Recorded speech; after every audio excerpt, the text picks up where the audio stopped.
Lijep pozdrav svima i dobrodošli na kanal Proizvodnja voća i povrća. Vrtlarenje je posao koji nikada ne završava i što ga više radite, to imate više volje i želje za nastavkom.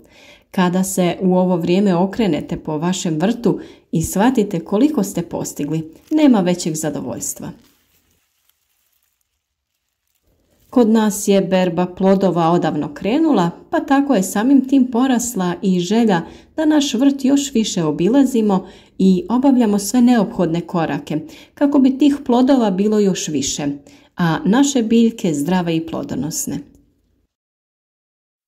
Svi koji nas prate već duže vrijeme znaju koliko detalja ima u našim video savjetima, pa se nadamo da ste uz pomoć njih uspjeli ove sezone imati jedan lijep i bujan vrt.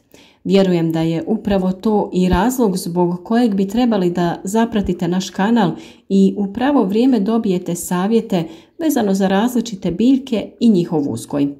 Naravno, zahvaljujemo se na prelepim komentarima koje nam svaki dan ostavljate ispod naših videa u znak podrške našem radu. Posljednjih dana je bilo mnogo izazova vezano za oprašivanje pojedinih biljaka, pa kada su krenuli plodovi, krenule su i razne bolesti, tako da smo i tu morali posvetiti veliku pažnju. Sve o tome možete naći na našem kanalu.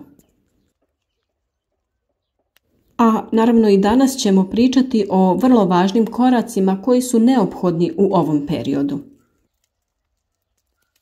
Održavanje oblika stabljike i uklanjanje zaperaka su neophodni kako biljka ne bi bespotrebno trošila puno hranjiva na zelenu masu, a malo na plodove. To je slučaj kod paradajza, paprika, krastavaca i patliđana. Biljke se lijepo razvijaju, pa tako i naš paradajz. Mladi dijelovi biljaka izgledaju vrlo zdravo i imaju lijepu boju. Razvoj bolesti na donjim listovima smo uspjeli zaustaviti, a budući da su plodovi već dostigli svoju veličinu, te listove ćemo ukloniti. Ovom radnjom biljci ćemo dati neophodnu prozračnost što će spriječiti razvoj bolesti. Kada se radi o uklanjanju listova kod paradajza, potrebno je ukloniti samo nekoliko donjih listova, to jest listove oko plodova koji su dovoljno veliki i spremni za sazrijevanje. Često vidimo da proizvođači potpuno uklanjaju list, što možda lijepo izgleda, međutim razvoj plodova u gornjem dijelu biljke će tada biti otežan. Naime, listovi su plodovima potrebni kako bi se obavljao proces fotosinteze i kako bi preko njih dobivali određenu količinu hranjiva. Pravilno je da se i listovi na gornjem dijelu biljke uklanjaju, ali postepeno, kraj svake nove rodne grane, kako plodovi budu poprimali svoj finalni oblik i veličinu, tada uklanjamo i te listove. Kod postupka uklanjanja listova nije dobro pretjerivati, već se u jednom trenutku smiju ukloniti samo 3 do 4 lista. Naime, i to je svojevrstan šok za biljku. Na stabljici ostaju rane, pa je potrebno neko vrijeme kako bi zacijelile i kako bi se biljka oporavila. Te rane možete lagano posuti pepelom od drveta kako bi lakše zacijelile, ali možete i da koristite i neke od preparata na bazi bakra. Dosta smo govorili i o zaštiti paradajza od bolesti, pa da se ne ponavljamo, sve o zaštiti i drugim radnjama imate već u prethodnim videima, kako o paradajzu, tako i o drugom voću i povrću. Pa ukoliko ste novi na našem kanalu, za sve nedoumice i pitanja, odgovore potražite na početnoj stranici našeg kanala.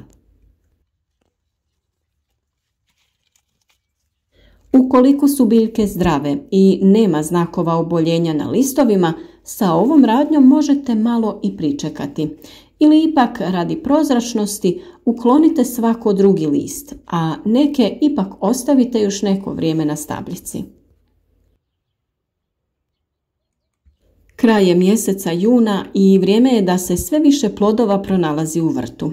Naša uzdignuta gredica je ispunila sva naša očekivanja i na njoj smo i ostvarili berbu prije nego u bašti. Peršin smo već brali i spremili za zimu, salata je također već odavno potrošena, a ostale biljke lijepo napreduju. Naš ozimni luk je već sada za berbu i moram reći da nas je ugodno iznenadio. Zdrav je i krupan, te je stigao u pravo vrijeme kada smo već potrošili zalihe koje smo imali od prošle godine.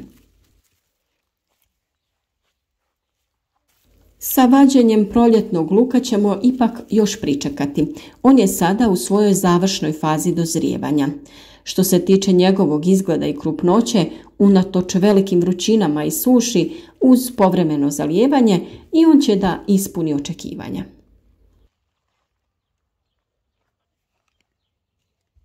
I naš paradajz u gredici je već dostigao svoju punu veličinu i vidi se da je spreman za sazrijevanje. Tu je i kupus koji ćemo za koji dan također da uberemo. A tu je i naša paprika koja vrlo lijepo napreduje. I dragoljub je cvjetao i odlično se pokazao u zaštiti naših biljaka od štetnika.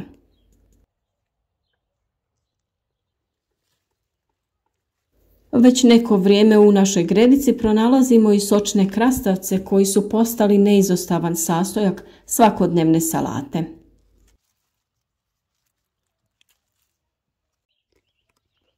Još se tu može pronaći i poneka jagodica koja se sunča na rubu gredice i usrećiti će jedne male ručice koje će ih vješto ubrati.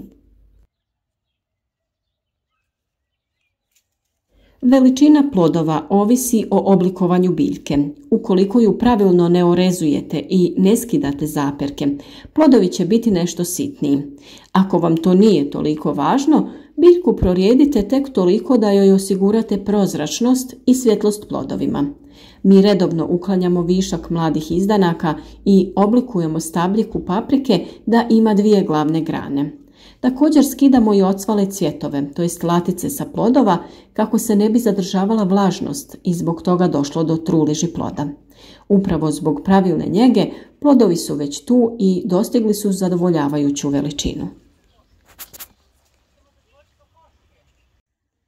Krastavac je tema o kojoj imate stvarno sve neophodne informacije u mnogobrojnim videima na našem kanalu.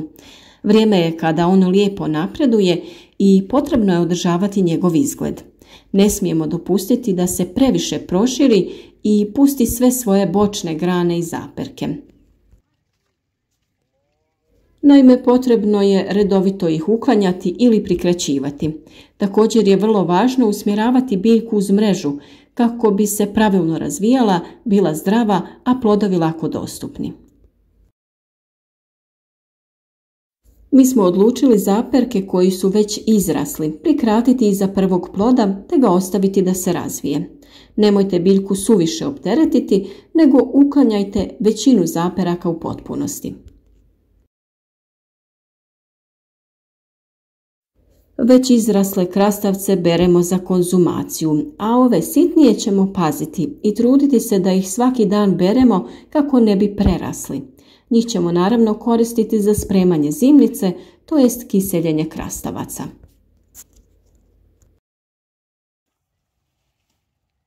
A pravo je vrijeme i da se plodovi tikvica beru u većim količinama. Često one odjednom krenu da sazrijevaju, pa je dobro biljke saditi u određenom vremenskom razmaku kako bi dozrijevale u različito vrijeme. One nekako brzo dostižu svoju veličinu, pa ih je potrebno svakodnevno obilaziti i brati dok su još manje, ali i ove što malo prerastu nisu ništa lošije. Kao što vidite, različite sorte tikvica imaju različite listove. Mnogi pomisle da su ove bijele mrlje na listovima neka vrsta oboljenja, ali u stvari to je normalna pojava za određene sorte i tu nema mjesta panici. A mi ćemo vam i u jednom od narednih videa pokazati koji su to sve načini da tikvice spremite za zimu i koristite ih kada ih u svježem obliku više ne bude. Više puta smo se uvjerili da kupus najbolje uspijeva kada se sadi u zemlju koja je pokrivena crnom folijom i kada se redovno zalijeva navodnjavanjem kap po kap. Tako da je naš kupus spreman za berbu već neko vrijeme. Iako smo se borili sa raznim nametnicima, jako smo zadovoljni veličinom i njegovim izgledom. Zadovoljstvo kod svakog povrtlara najveće je kada krene berba plodova, pa smo ovih dana i mi izuzetno sretni i zadovoljni. Unatoč raznim nepogodama, vremenskim neprilikama, visokim temperaturama, upornim nametnicima i raznim oboljenjima, vjerujem da bi ova godina ipak mogla biti uspješna.